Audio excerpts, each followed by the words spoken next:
The following is a paid presentation brought to you by Amazing Facts Incorporated. Coming up next on Amazing Facts Presents... Suicide is one of the biggest mistakes anyone could make because you destroy all your options. And if you think suicide is going to remove your problems, what it does is it permanently seals your problem with no alternative.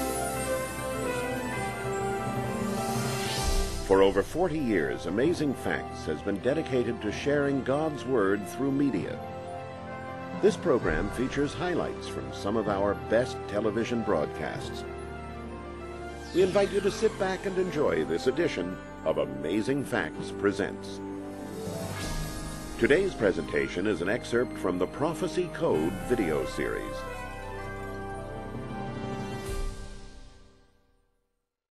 I'll be sharing aspects of my testimony this morning that I've not shared before. Since the book first came out, matter of fact, I might start by going to the slides. Believe it or not, that's me. And since the book first came out, 1985 or 86, it's been translated in 10 languages. Of course, a lot has happened. That's 19, 20 years ago, while it was still in the writing process. And there's always a risk when someone is sharing their personal testimony that you could make an individual appear bigger than life. And I'm praying that Christ will be held forth through this. I share some of the various things that I've been through because I've made a lot of mistakes, hoping that you'll know in spite of those things, God can still reach us and use us. But I also want to be very real and not make things bigger than life.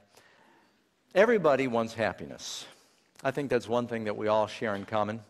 But the places and the way that people look for happiness varies greatly.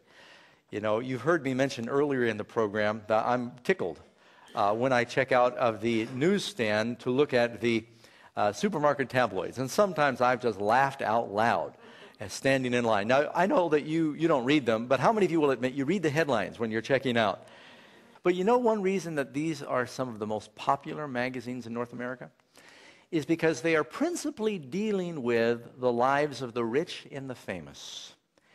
And somehow people believe that if they could experience these lives vicariously, they believe the illusion that happiness comes from fame and fortune. That's why many of these TV programs that deal with the rich and the famous are so popular. And people want to marry a millionaire. Who wants to be a millionaire? If I could be more popular, more beautiful, I'd be more famous. And it's really a fantasy. It's an illusion. I was raised with an unusual perspective because of the family God placed me in. My parents were very unusual and driven people.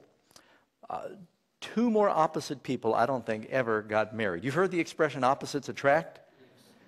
Never is that more true than with my parents. My mother was Jewish by birth. My father was a Baptist. My mother was born in New York City, was very sophisticated in that way. My father was an Okie, born in Oklahoma, came during the Dust Bowl to California.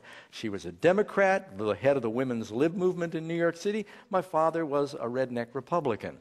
I mean, they were just so completely opposite that those that knew them just marveled that the marriage lasted 6 years.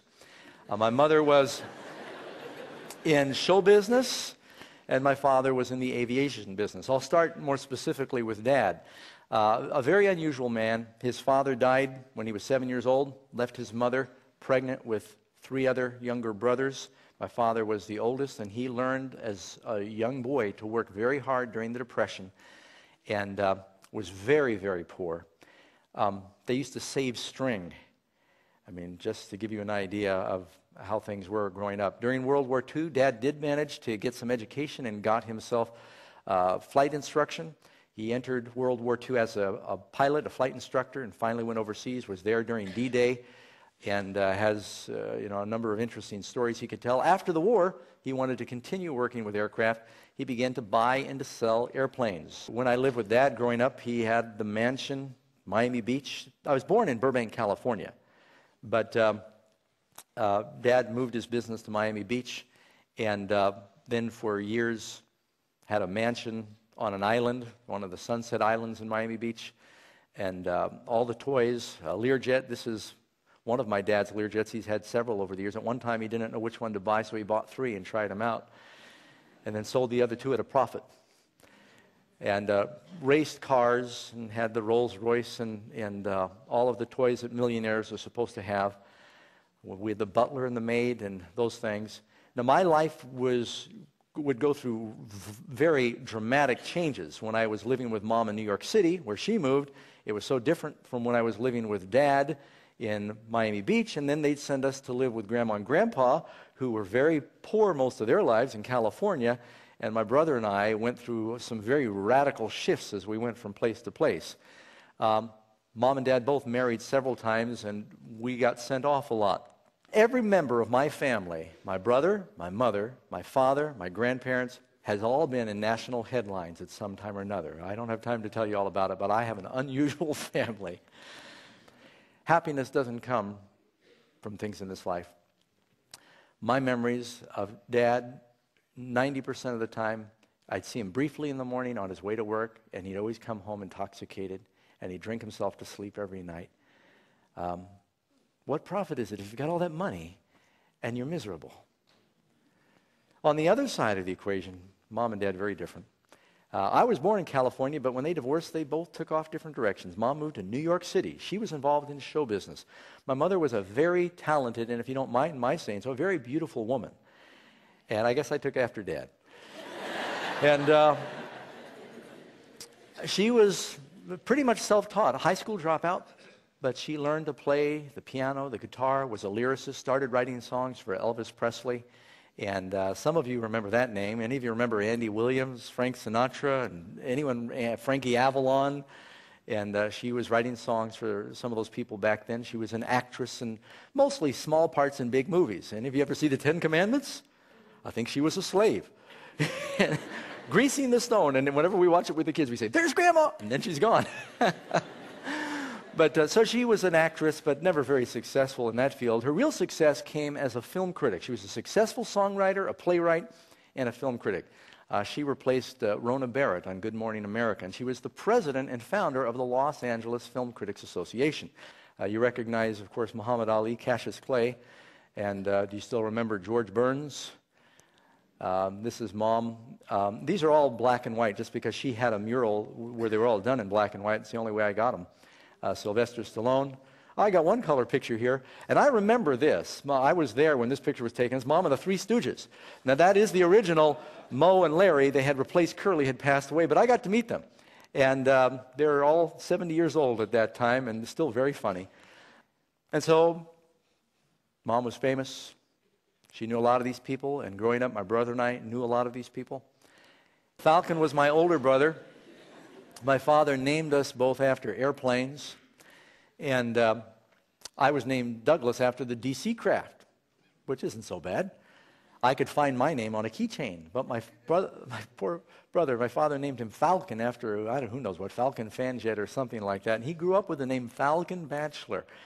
And he got teased a lot in school because he was already small from cystic fibrosis, and he had flaming red hair. We didn't look at all like each other, but same mom and dad. Brown eyes, freckles. I've got blue eyes, no freckles, no hair.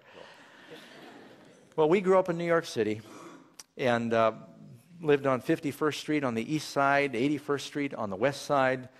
I've only completed formally the 9th grade, but I went to 14 different schools, and several of them were boarding schools. My parents would send me off frequently to boarding school. Sometimes they'd send us off to summer camp because my mother was so driven to be famous and my father was so driven to make money that my brother and I just seemed to get in the way.